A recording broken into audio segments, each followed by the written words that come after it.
Are you a good person? You might answer this in a couple different ways. One might be, I mean, a good person? I guess so. I try and do good things. I give money to the church. I try and be nice to people around me. I'm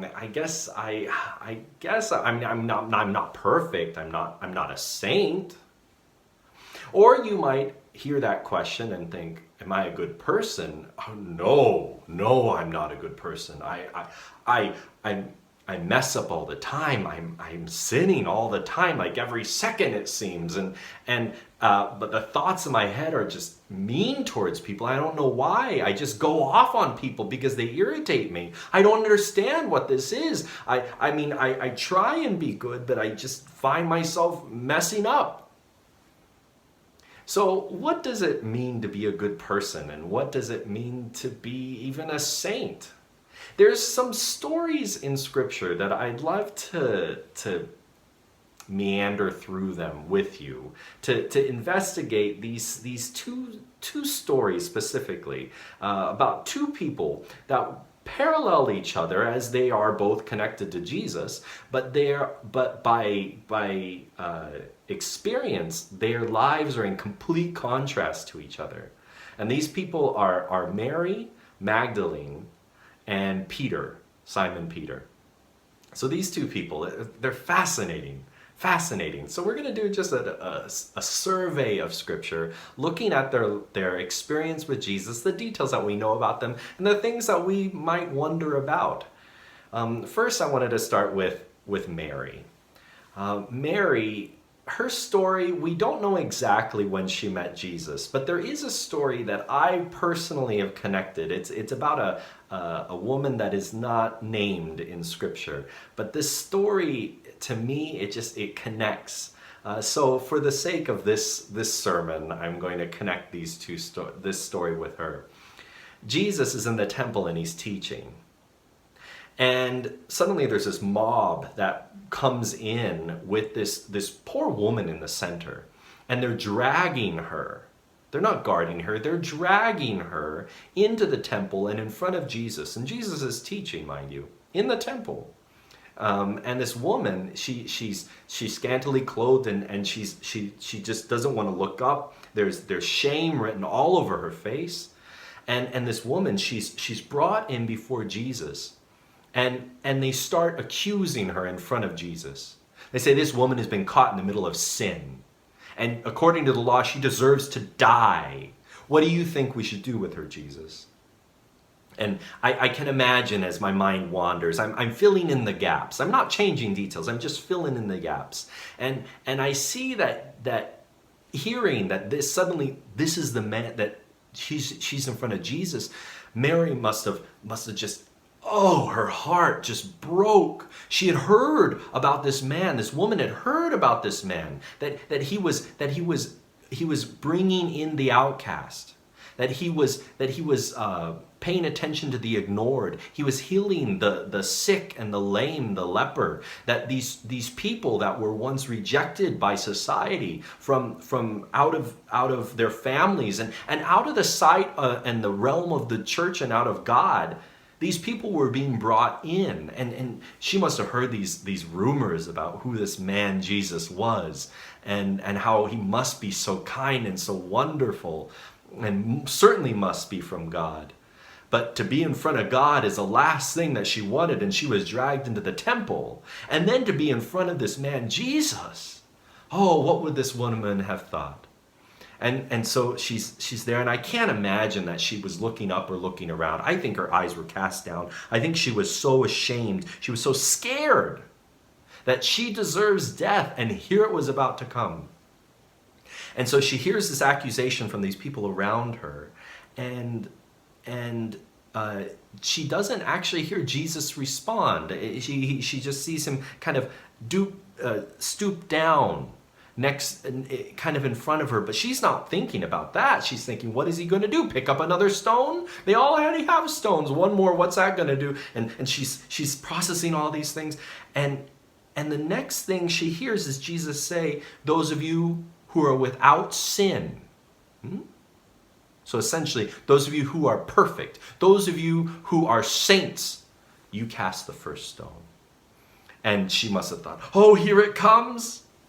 Because she knew these people that were around her. These people, these have been the teachers, these have been the preachers, these were the ones that were in charge of ministry. These were the ones that knew all about Scripture and about God. These people walk through the streets with this, their heads lifted up, and they would tell these blessings from God, or they'd give these warnings from God from Scripture, and they'd walk around and everyone would revere them. When they pray in the temple, they would say these long, beautiful prayers that would move people to tears.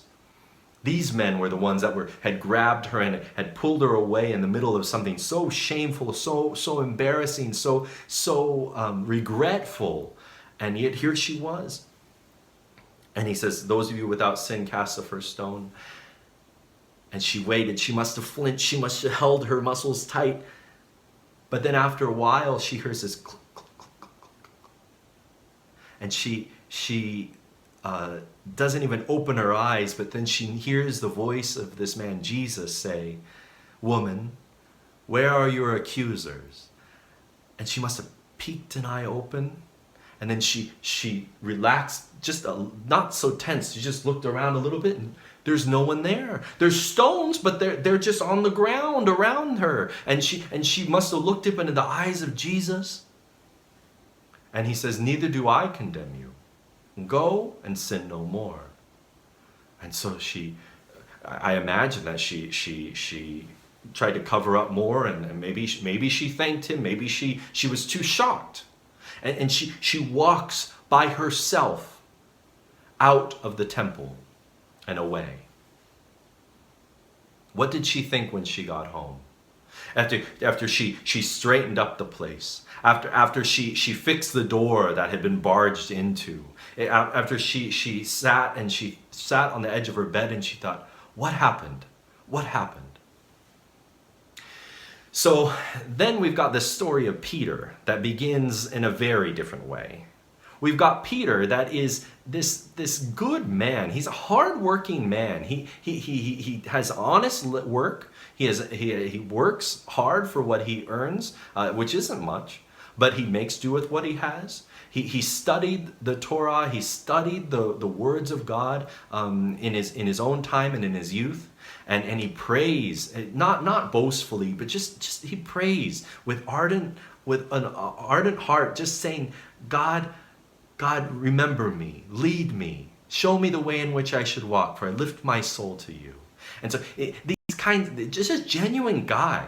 Yeah, he has a temper, but it's not that bad. He gets along with most people, and so he's out there in this boat, and he's heard a lot about Jesus. In fact, he's even met Jesus. In fact, he's even followed Jesus in this large crowd of people that are following after Jesus in a significant way. And they hear he's preaching over there. Oh, they'll go over to that place. They'll drop what they're doing for the day. Work can wait.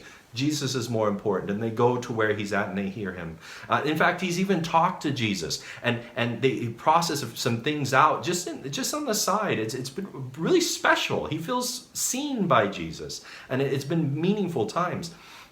Well, one day Jesus drew a crowd, as he often did, and the crowd was wanting to hear Jesus, so they were pressing in around him. And so Jesus he does what he wants to do, and he gets into Peter's boat, and I imagine he asked, I'm sure, but he gets into Peter's boat, and he goes, push off from the land a little bit. And so Peter, he pushes off the land, and he goes off just a little bit away from the shore, and people, obviously, they're not going to go in the water, so they're sitting down they're standing along the river bank, the lake bank, the beach, and they're listening to these stories of Jesus. Jesus is teaching. He's explaining what God's kingdom is going to be like, and what's their connection to it. And as he's teaching, after he finishes, he looks over to Peter and he says, why don't you, since we're already out here, I imagine, he says, just throw over your net over the side, and let's catch some fish. And Peter, he must have thought, Jesus, I hear that you're a carpenter's son. You don't quite understand the fisherman trade. You don't understand that fish, actually, they're easy to catch at night. They dart away from the net during the day. If you want to catch fish, there's a certain way to do it, and this is certainly not the time. In fact, we've been fishing all night long, and we caught nothing. But I respect you. You're a good man. I'm going to humor you. I think in his mind he was thinking, I will cast the nets in. So he and his brother, they cast the nets into the water. And suddenly that net, against all logic, was filled with fish. And he pulls it into the boat. And it's filled so full that Peter reacts in this way. I love it. This is actually in Luke. I've jumped a few Gospels, forgive me. So Peter, in the boat, so they signaled to their other partners. This was in Luke 5. And he signals to their partners in another boat to come up and help them. And they came and filled the boats so that they began to sink. That's how heavy. When Simon Peter saw it, he fell down at Jesus' knees, saying, "Depart from me, for I am a sinful man, O Lord." They were astonished at this catch, it continues to say, because there were just so many fish. And so Peter, he says, "Depart from me, because I'm a sinful man." He saw it. He doubted. He doubted Jesus. He doubted, and he saw that there's everything. He knew that he was not worthy to be in the presence of someone that could do something like this, that could interact with the nature in such a way. So that's Peter. Now Peter's a hardworking man. He was then Jesus. Oh, and then Jesus. He said. He says, "Do not be afraid." Jesus said to Simon, verse 10, "Do not be afraid. From now on, you will catch men." So when they had brought their boats to land, they forsook all and they followed him. They left everything and followed Jesus. I mean, that's just, So Jesus, he says to Peter, he says, "Follow me and I'm going to make you fishers of men. Come, follow me." But to Mary, he says, go and sin no more. I don't condemn you either. And to each one, it's a different experience. Peter had an upstanding, honest profession that he was willing to give up entirely for Jesus when Jesus asked him to follow him. Now, Mary, though, her name, Mary Magdalene, it tells us a little bit about who she was and maybe not the reputation, but the testimony that she had in her following her.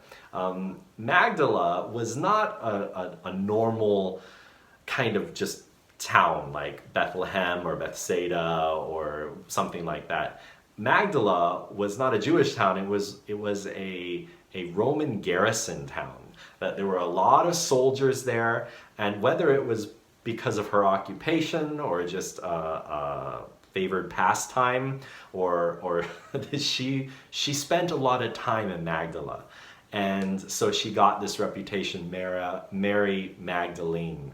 Now that's one particular commentary on it, but I think it's interesting that there's this woman that has a name that is connected to a town that she probably wasn't from, because her brother Lazarus and her sister Martha were from Bethany, just over the hill from Jerusalem.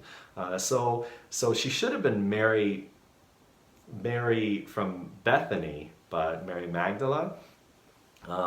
It's interesting. Mary, whereas Peter, he dropped everything and he followed Jesus. Mary, we have this comment that she had to have 7 demons cast out of her. Now, I don't think that it was 7 demons altogether, 7 demons warring inside of her, although it could have been, because we have the Legion story and some other things. But for Mary, I suspect that it was actually 7 consecutive demons. That the 7 times she had to have these things that possessed her, that would go away, be cast out, that she would say, I hate it. I don't want anything to do with it. I'm done with it. And then over time it crept back in. And Jesus had to cast out the demon from her life, and the things that possessed her.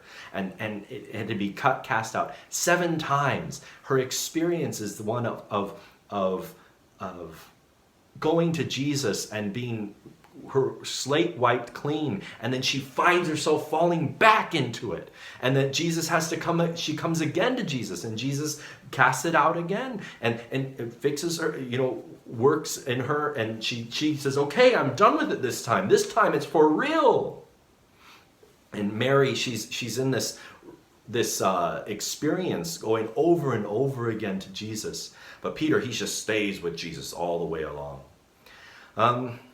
Now Mary, we have this experience where she's at Jesus's feet at some point. We don't know exactly when this happened in all of the stories, but we have this experience where she's sitting with Jesus, and she's listening to the stories of Jesus. And her sister's in the kitchen. And her sister's really upset, just stewing, that her sister's out there listening, not helping her in the kitchen, is out there with the other people. Why is she not helping her? And Jesus, and when Martha, she approaches Jesus and says, Jesus, tell Mary to help me. And Jesus says, she's chosen a better. There's always work to do, but what she's chosen is better, and it won't be taken away from her. Jesus, he stands up in defense of Mary's desire to be close to Jesus, her desire to hear the things about the kingdom, her desire to grow and to absorb these truths and these promises about how much God loves her. Jesus defends her there. I think it's incredible. But then another story where Jesus, and Mary, she's there at the tomb. She's there at the tomb next to Jesus, and she witnesses this man that she has put her trust into. She has put her whole life into. This man that has poured so much of himself, all of his teachings and his attention and his care, to actually look at her like no one else had ever looked at her before. And she got to be there next to Jesus when Jesus looked looked out of her crying eyes and in towards this tomb where the stone had been rolled away, where her brother lay dead in this cold, dark, hopeless tomb. And he said, Lazarus, come forth. And she got to see Jesus in this incredible resurrection power in this moment, bringing her brother back from the dead. Amazing. Now Peter, a little bit later, Peter is brought with James and John up with Jesus on top of this mountain. That we now call the Mount of Transfiguration, because Jesus was transformed in front of them, that his clothes became dazzling white, and like no soap could whiten, is what the description we have. Dazzling white. And then that Elijah and Moses, they were there with Jesus, and they were talking, and there was this cloud around them, and Peter, he was, it's amazing. There's Elijah, there's Moses. I have their action figures. No, I don't know how they actually knew, but anyway, they knew they were there, and he's so rattled, so enthused with what was going on, that he just starts talking. Have you ever been there when have you ever been around somebody, or maybe you yourself, you start talking, you don't know what you're talking about, and you're just talking. Well, Peter, he wasn't any different, and he just said, Jesus is great that we're here, because us 3 guys, we can build tabernacles for you 3 guys. We could just stay up here. We could build these little tents for you. We can like chill for a while. We could keep, and and this voice booms out from the cloud and says, "This is my son. Hear him." It's like, be quiet. Peter gets interrupted there on this mountaintop, and he faints away. It's a great story. Like, read the whole thing and really pay attention to details because it's crazy. So Peter, he's interrupted by God in that time, but Mary, no, she won't be interrupted at the feet of Jesus. It's beautiful. And then Peter, there's this time a bit at some point around that story, around that time, Jesus, he starts telling to his, just before this, he's telling his disciples, the people that he's called to follow him, he tells them, I'm going to have to suffer. I'm going to be rejected by people, and I'm going to die. And Peter, he had this zeal, this idea of what it meant to be successful, the plan that God had for Jesus, but also maybe it had to do with him because he was following Jesus, and Jesus says, "Oh, I'm going to be rejected. I'm going to be suffer." And Peter he jumps up, "No, Lord, far be it from you." And Jesus, he says, turns to Peter and says, "Get behind me, Satan." Jesus calls him Satan. And he says, this must happen. And he explains it. And Peter just must have felt so terrible. So terrible.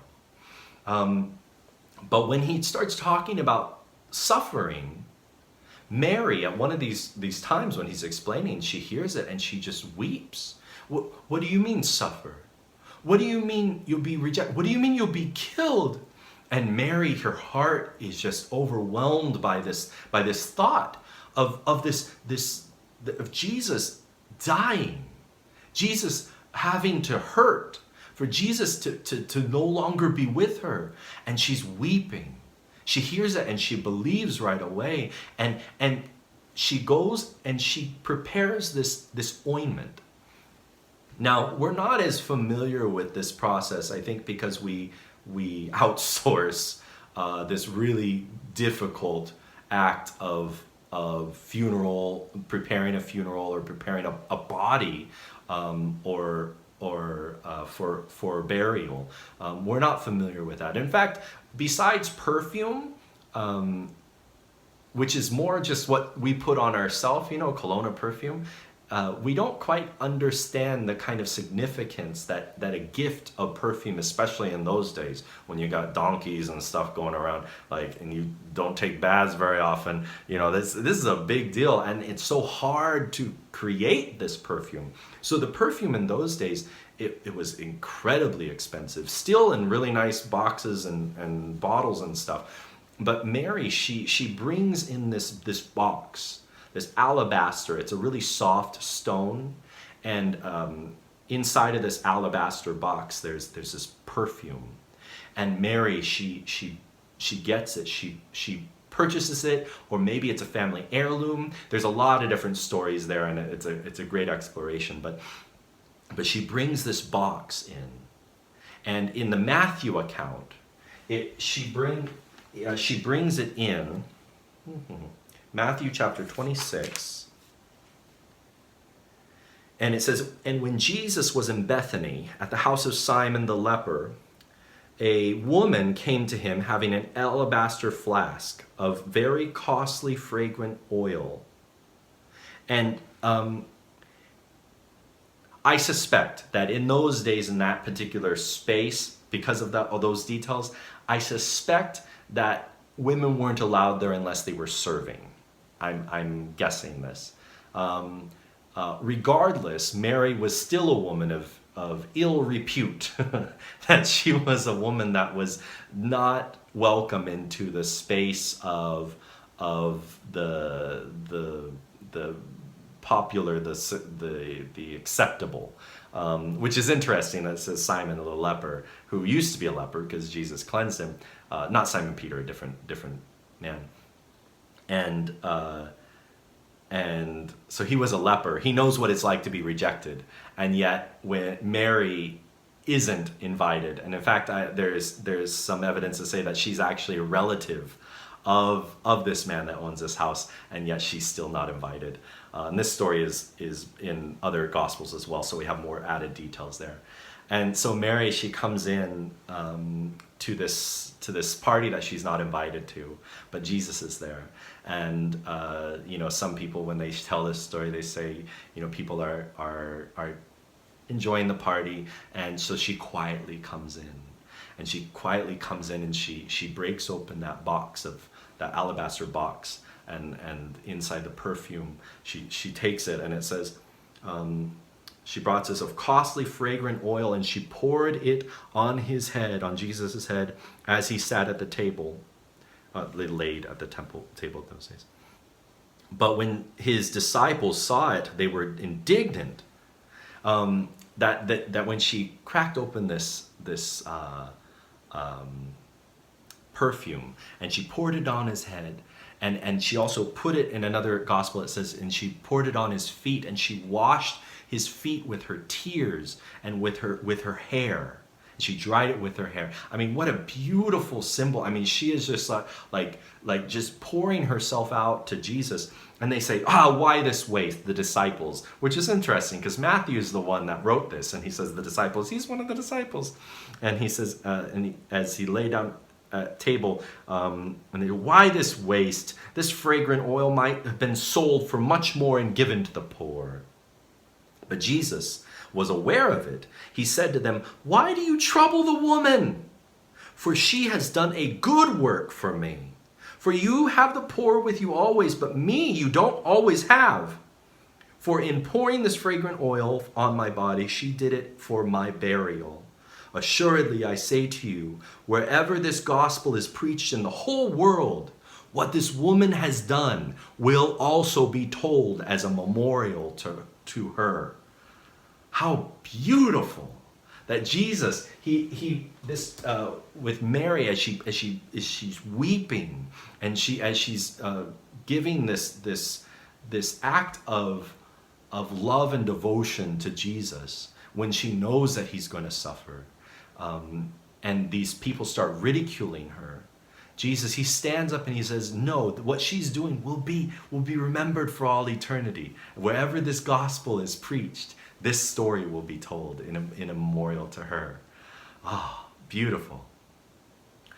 Now Peter, at the upper room, in a different gathering, Jesus is around there. They come into this room that is prepared for the Last Supper, and Peter, he along with all the other disciples, they sit down, or maybe they're standing around. I don't know exactly, but they're not actually, they haven't washed their feet. And in fact, because there's no servant, one of them should have said, well, you know what, I'll just do this for everybody and wash everyone's feet. But nobody was doing it, including Peter. And they're just standing around, I don't know who's going to do it. I'm not going to do it. I shouldn't be having to wash y'all's feet. I know where all y'all been walking. And so they're thinking about this. But then Jesus, he takes off his own cloak and he puts a towel around his waist and he starts washing each one of the disciples' feet. He himself, the teacher, the master, Lord, and he's stooping down and washing, and with stunned silence, they watch Jesus as he approaches each one of them and does this act, this humble, humiliating act in front of each one of them. When he finally gets to Peter, he's about to wash his feet, and Peter says, "No, Lord, you cannot wash my feet. No, you can't wash my feet. You can't do this to me." And Jesus says, "Unless I wash your feet, you have no part with me." And Peter went, "Oh," and he had this huge shock. And, "Oh, then don't just wash my feet, but wash my head, wash my hands, wash all of me." And Jesus goes, "Chill, just your feet are dirty." And that's a great sermon right there. We got to go into that sometime. But Peter, he's like, "No, I'm not going to wash their feet." And then he goes, "No, Jesus, you're not going to wash my feet." And then he overshoots in the other direction. Jesus, Jesus, the way he interacts with each person that he cares about, he loves, but they're different. They're so different.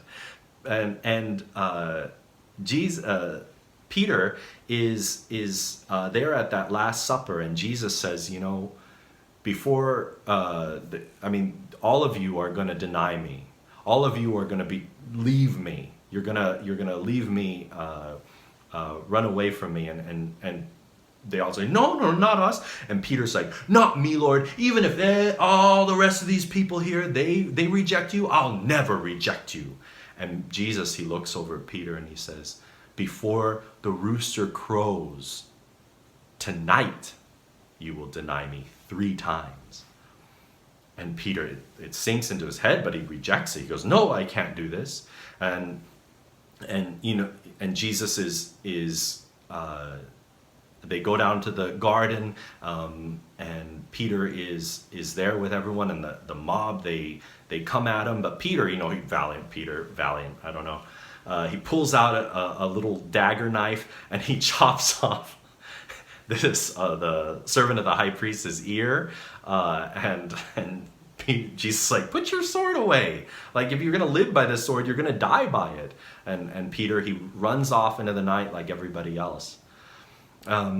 Now, Peter, he follows after Jesus, some way far away, but he follows after to where they take him to be put on trial. And Peter is there among all the other people that are kind of gathering. It's late at night. It's a festival weekend. There's a lot of stuff going on, but this is something's going down, and people want to know about it. So they're gathering around. It's cold, though. So there's fires, little fires spread out around. And so Peter, he's warming himself by the fire. And there's this servant girl. She's also there, and she kind of looks over and she goes, hey, weren't you with Jesus? And he goes, no, not me. No. You think that I look like someone else. And so then she goes away, and then another servant girl, she comes up and she goes, hey, I'm pretty sure I saw you with Jesus. And Peter goes, me? No. I've never been with the guy. I don't even know him. Jesus who? I don't know. And he probably goes to another fire pit or something. But then the people that were around there, they heard these accusations, and then they come up to him and they go, you know what? Your accent. Where are you from? I think it's Galilee. I think you're one of those guys. I think your speech betrays you, and you are. And so Peter, he starts swearing, it says. Not swearing in the, maybe the, but maybe it's also he's calling curses down, not cursing, but calling curses down on himself. If I was ever with that man, then may God do this and this and this to me. And just then, he hears the crowing of a rooster. And he remembers the words that Jesus said, that you will deny me. And he said, no, not me. Everybody else might, but not me. And then he weeps, and he runs out, runs away. And we don't hear about the rest of his story until later. Now, as Jesus is hung on this cross of shame, this cross that is intended to embarrass and shame the people that are on it, because they're up there and they're exposed, and they are naked. They're hanging on this implement of torture and death. And this Jesus that Mary had been in a vulnerable position in front of, that she too had been barely clothed, that she too had been the center of shame and ridicule, and she's there in front of Jesus at his very feet on the cross, and she's weeping, and she's close to Jesus. This woman that started out far from God, far from the right and the upstanding, and she's far away, and she's now at this point in the story, she's right there at the foot of the cross. But Peter is far off in the darkness, far away from Jesus, in shame and weeping and ashamed of his own experience. There are many times in our experience when we will feel close to Jesus or far away, and to recognize that it's not about us. I've heard it said that when I look at myself, I don't know how I can be saved. But then when I look at Jesus, I don't know how I can be lost. There is this this experience around Jesus that is dynamic.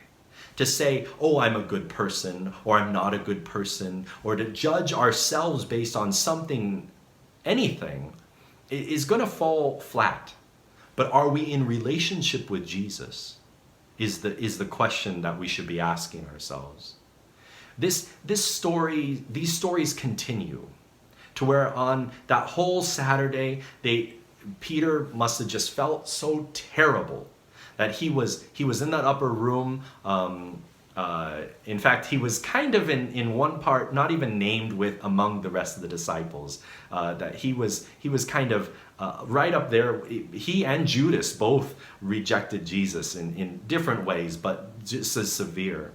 But on that resurrection morning, Mary goes down with the other people other women in the group, and they go down to this tomb. And the other women they leave because the tomb is empty and it's rolled away, and the stones rolled away, and they don't know what to do. But Mary, she stays and she's weeping.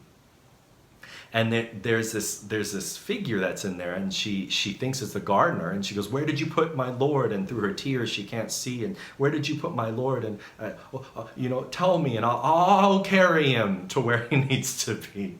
And she hears this voice that says, "Mary, Mary." And she hears the voice and she recognizes it, and she wipes the tears from her eyes. She goes, "Oh, Rabboni!" And she's like, "Teacher!" And she throws herself on him, and it's so funny. Jesus' response. He goes, "Yeah, don't cling to me. Don't. I gotta go. I gotta do stuff." But she's like clinging to him. She's just so happy and overjoyed at seeing her friend again, and to remember to realize that all the words that he had said before were true. But then Peter, when he sees Jesus, this interaction happens a bit later around another campfire. Around another fire, a fire of coals with fish baking on it. And they had just come back from out of it, trying to fish in a boat, and this miraculous thing, and they know it's Jesus, and they come to the shore, and Jesus he looks to Peter, who is actually out counting the fish that they had caught. Jesus has risen from the dead, and he's counting fish. Yeah, I think he doesn't want to interact. And Jesus says, "Peter, do you love me?" And Peter goes, "You know that I love you." And he said, "Then feed my sheep." And he says, "Peter, do you love me more than these?" And he goes, "You know that I love you." And he says, "Then feed my lambs." And he says, "Peter, do you love me?" And he goes, "Jesus, you know that I love you." And then Jesus says, "Then feed my sheep." Where do you find yourself in relationship to Jesus? If you persevere in your relationship with Jesus, if you don't give up, Jesus brings you to himself.